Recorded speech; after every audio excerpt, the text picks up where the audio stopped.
Dan para pengusaha industri bunga-bungaan tempatan perlu melaburkan modal bagi tujuan penyelidikan dan pembangunan serta pendidikan dan pelancongan seperti yang dilakukan di negara-negara maju. Isteri Perdana Menteri Datin Sri Rosmah Mansor berkata ia sejajar dengan usaha untuk memajukan industri itu dengan menggunakan teknologi terkini secara kos-efektif serta berdaya saing.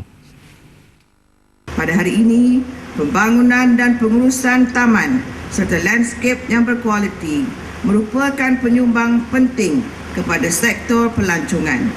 Di samping itu, ia juga mencetuskan peluang ekonomi dan perniagaan dalam pelbagai bidang semayan komersial, bekalan bahan tanaman, bunga dan hiasan, khidmat perundingan dan penyelenggaraan landscape dan perkebunan.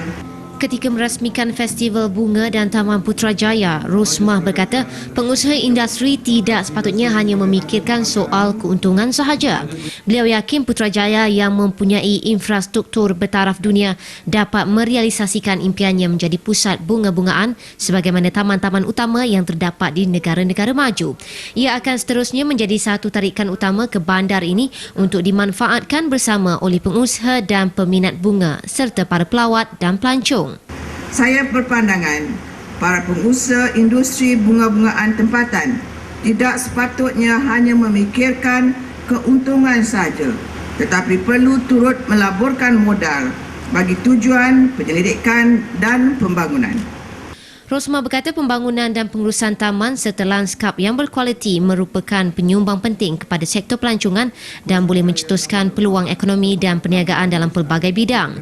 Katanya festival itu memberi peluang kepada segenap lapisan rakyat, khususnya pengusaha industri lanskap dan bunga-bungaan tempatan untuk mempamerkan kreativiti dan memasarkan produk dan hasil usaha mereka.